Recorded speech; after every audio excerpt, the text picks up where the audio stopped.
What's up, Sanisa Superbad Estrada here, and I just want to give a huge special shout out to the relay. Thank you so much for all of the continuous support, and thank you for all of the support during and after and before every single fight. Welcome to the motherfucking relay. We're covering today's top boxing news. Ow! Okay, we'll start with this. Well, in keeping with the forecast I gave in my previous videos regarding when can we more or less expect to see some kind of a return to boxing, you know, baby steps, those first baby steps to some form of normalcy. It appears that I was actually right. On June 12th, the former WBC junior middleweight champion, Eva Piatskowska, is going to be having a rematch with Karina Kopinska. And this isn't a rematch for the sake of having a rematch. This is intended to be Eva's return to the 140-pound division. The card that's set to be going down in Eva Piatskowska's native Poland via pay-per-view. And on that same card, veteran heavyweight contender Marius Vach is going to be taking on veteran contender Kevin Johnson. And these are more or less the kinds of cards, the kinds of fights that I talked about in my previous videos. That, you know, when it comes to those mega matches that we've all been waiting for, those won't be the first set of matches we see coming out of this COVID-19 pandemic. We'll see a string of smaller cards first, smaller fights as we try to regain some sense of normalcy in our day-to-day lives. And in this situation, I'll say that something is always better than nothing. So these smaller cards will herald the return of boxing to the boxing fans, similar to the small card staged a couple of days ago in Nicaragua. This fight between Eva and Karina will herald the beginning of Eva's campaign in the 140-pound division. One of my favorite weight classes, as many of the world champions there, and some of the contenders, they're punchers. They're zesty fighters that are in there for zesty fights. You're talking about Cristina Linardo II, you're talking about Jessica McCaskill, you're talking about Mary McGee. Very soon, Eva Piatskowska will be ranked among them. This indicates is that in spite of the global pandemic, things are still on schedule for Eva. Things are still going to plan. She was planning on going down there. She was planning on campaigning in the 140-pound division as, given her body type, the fact that, yes, she's very statuesque and she's a long-rangey fighter, in terms of build and body mass, Eva Piatskowska is as much a junior middleweight as I am a Ninja Turtle. 140 is a better weight class for her. This is all very good news to hear. Keep your eyes peeled for that in mid-June. In other news, Oscar Valdez had this to say. He says, "I think everybody would love me and Santa Cruz in a fan-pleasing fight. We've been wanting to fight Leo Santa Cruz for a long time," Valdez told Christina Poncher for an interview conducted recently on Top Rank's YouTube channel. But due to the politics of boxing, you know, him being with the PBC and other promotional companies, I think that's the main reason why these fights don't happen. That's why I'm so excited right now that I get the chance to fight somebody like Miguel Berchelt, because he's a big name. He has a title belt. If the fights eventually happen with Leo Santa Cruz, I would love it because his style and my style would definitely be a fan-pleasing fight, you know? I think everybody would love that fight, especially in that Los Angeles area. So I would gladly give my fans what they want, which, like I said, is a fight with Santa Cruz. Oscar's not lying about this, you know. He's actually right. If he were to fight Leo Santa Cruz, if that kind of fight were to get made, the fans would certainly show up for it. I do happen to agree that it would yield a fan-friendly aesthetic, as both Oscar Valdez and Leo Santa Cruz, they're both two young guys who like to go out there and throw punches in bunches. So it's that kind of fight. It's a fan-friendly affair. Don't hold your breath waiting for it to happen, because Leo Santa Cruz is not in the business of appeasing the paying public. He's just not. If you look at what he's been doing and how he's been keeping busy for the last, I don't know, 2, maybe 3 years. He hasn't fought anyone of note. He hasn't gotten anybody excited about anything that he's doing last couple of years. He hasn't fought anyone of note, anyone worth talking about, anyone worth fighting, anyone worth beating.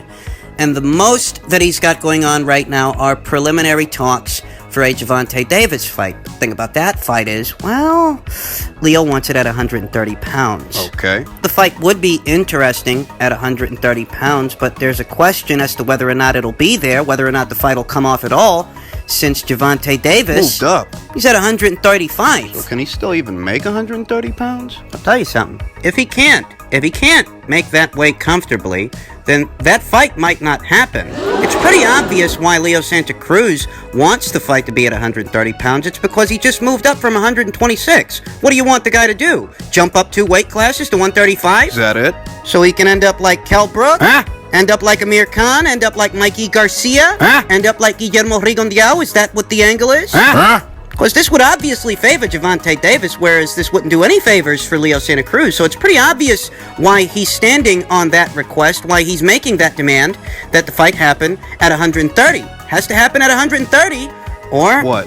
What? It doesn't happen? I happen to think that a Leo Santa Cruz versus Oscar Valdez fight is a more evenly fought and fair contest than either of the contests these two guys have their names attached to. I don't think Oscar Valdez is ready for Miguel Berchelt. Nope. I don't. Nope. I saw him against Adam Lopez. I saw what the fight looked like. I don't think that he's ready for Miguel Berchelt.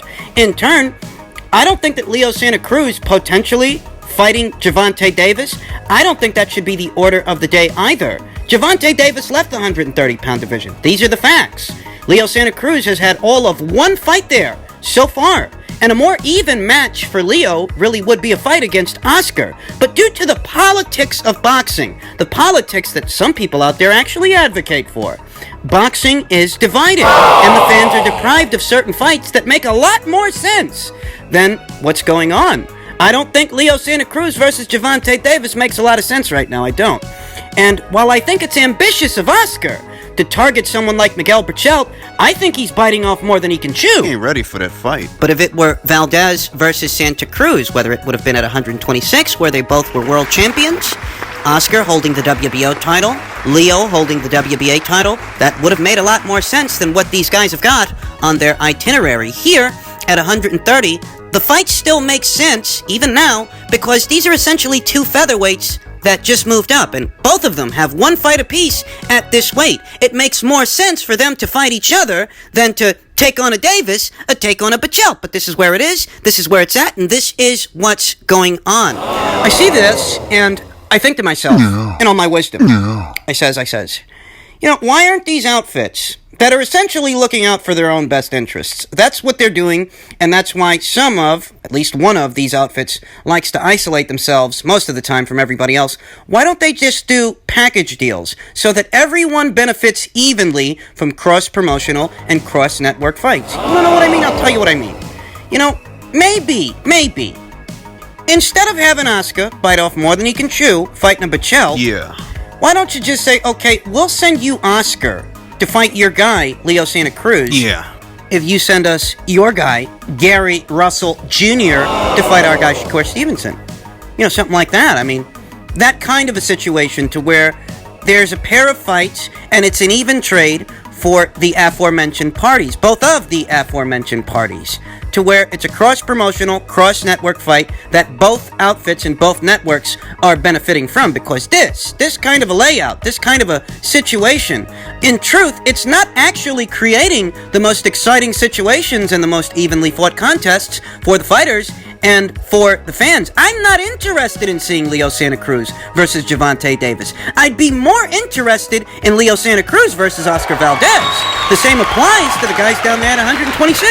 I'd rather see Gary Russell Jr. keep his belt at 126 instead of jumping up there to 135. Makes a lot more sense. This kind of bartering process, these kinds of trades, would make for a more vibrant sport of boxing, to where not only are the boxers themselves benefiting from that many more opportunities being out there for them, without the politics, without the boundary lines, but the fans themselves also benefit, and you get that much more of a reception from them, i.e. more revenue generated. Because I happen to think, between Oscar Valdez and Leo Santa Cruz, you get those two guys in the ring with each other, you get a decent-sized fight. You might get a bigger fight than you realize. essentially these would be packaged deals. You know, you say, okay, we'll send you Oscar if you send us, I don't know, Ray Vargas. Send us your guy, Ray Vargas, so we can have him fight our guy, Emmanuel Navarrete.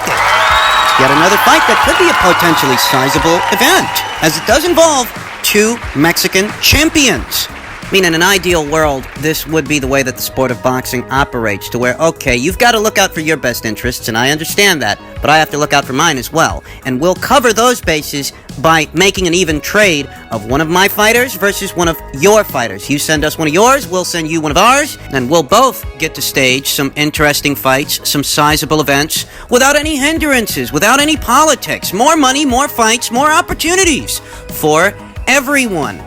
Now, I know that this might sound like a lot of idealism, but it's a sport that is seldom ever ideal. But, you know, it's just an idea, you know, just putting it out there that, you know, if this hasn't been tried already, it should be. Because I think everyone would stand to benefit that much more for it. The most from your car accident? Don't take anything for granted. Like, around that time, I was taking a lot of stuff for granted. I think I was heading down that way anyway. I was headed down that path, you know, to destruction anyway, you know, and I was taking a lot of stuff for granted. And, you know, it was showing, you know, even in the Sean Porter fight, you know, it showed I was, you know, slacking on a lot of stuff. Even in the Mike Garcia fight, even though I beat him all 4 rounds and I won every round, you know, the power wasn't there because I should have finished. I could have finished. I should have finished him, but the power wasn't there because I was trying so hard to make weight. Like, even that Mike Garcia fight, matter of fact, the day of the weigh-in, I was sitting in a sauna for an hour, and I didn't sweat. And I had a sauna suit on, and I had a hoodie on and everything. I didn't sweat till like an hour being in there. And that was just to make weight. Yeah, that was just to make weight for the fight. I was drained. And then I could only go up 10 pounds. So I had to watch what I eat and what I drunk.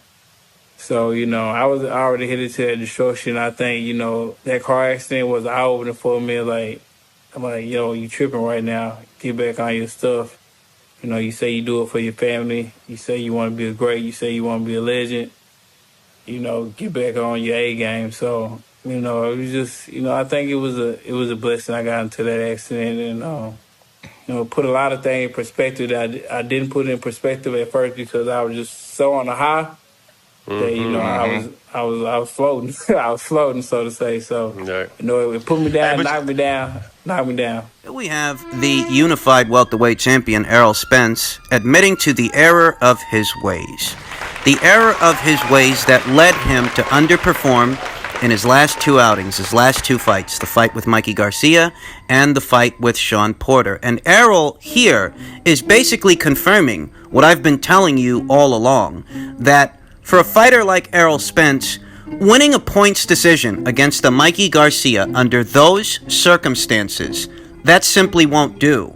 That performance was not up to scratch. The bar of standard, the expectation, in retrospect with the performance, was an indication that whatever Errol's doing outside of the ring, it's starting to affect him inside of the ring because he's not performing up to scratch.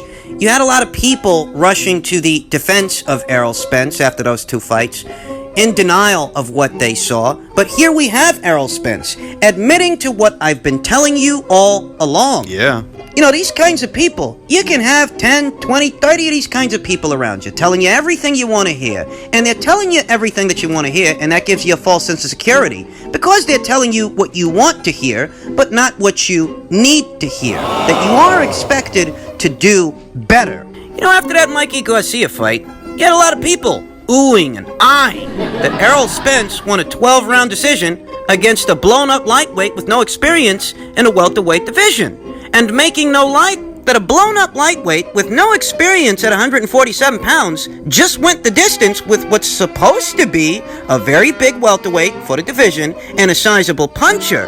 To guys like me and you, this was an indicator, a flag, that whatever Errol's doing outside of the ring, it's starting to affect him inside of the ring. Whereas there were other people, sycophants, who were trying to act like that performance was the best thing since sliced bread. And ladies and gentlemen, no, it wasn't. And Errol Spence has just admitted that it wasn't. To what we've been telling you all along, that his performances in his last 2 outings were not up to scratch. Now that bit of it is actually a good thing. That Errol Spence can make these admissions, atone for his own transgressions, his own shortcomings, and admit that they are his own. That's actually a good thing. First way to solve a problem is to admit that there is one, and once you can start taking the countermeasures, the counter steps to counteract that problem, whatever it is. So that's actually a good thing from Errol. But as far as all those people who rushed to his defense and rushed to explain away what were glaring realities that needed to be addressed. You guys. How fucking stupid do you guys feel? Got anything you want to say? Fucking utterly useless are your anecdotes when you can watch the both of those matches in sequence and you don't have the insight, the foresight, to put two and two together to see that, you know what? You know what? This guy's everything I think he is. Then these fights should be ending in some other kind of fashion because he's really not looking the part here. You've got so many people that are In a hurry to just say something, anything. They're just in a hurry to disagree. And they will go to their go-to arguments such as, oh, you're just a hater. You're just hating. Well, if I'm just a hater who's hating, then why is Errol Spence basically admitting to what I've been telling you all along? Huh? Because that's the go-to explanation, isn't it? That's what these guys and girls resort to, you know? Sap all the context out of the conversation, ignore what is being said, and simply call everyone a hater instead of addressing the subject at hand. If I'm just a hater and I'm just hating, then why is Errol Spence saying what I've been telling you all along? Huh? I mean, of course it's a good thing that Errol Spence can admit to these things, because then he can start correcting them. So, of course, yeah, that's good. That's great stuff. But let's not forget the rabble of talking heads, the rabble of idiots, who were very quick to deny what many individuals like myself, and I'm sure some of you out there might have noticed in those performances, that Errol's physical condition appears to be deteriorating, that he's not performing up to scratch, and that the culprit, what could be the cause of this, is the life that he's leading outside of the ring. That's it. That's all we were saying. Moving forward, I hope that Errol Spence can keep this same energy, maintain it, so that ultimately he can become the best version of himself that he can be. I hope he can do it. I hope we get to see at some point the best version of Errol Spence versus the best version of Terrence Crawford. I mean, if we're gonna get into wishful thinking, that's wishful thinking. And hopefully that will be the case. But as far as those individuals out there, ones who seem to think that denial is any form of a rebuttal, most relevant question, the most pertinent one I have, those individuals is, when are you gonna shut the fuck up? We get an ETA on that? I mean, you guys clearly don't know what the fuck you're talking about 90% of the time, so when exactly can we expect that to happen? How many more times do you have to be wrong about something before you shut the fuck up? Of course, you know, I just can't figure the way these fucks carry on. That's all I'm saying.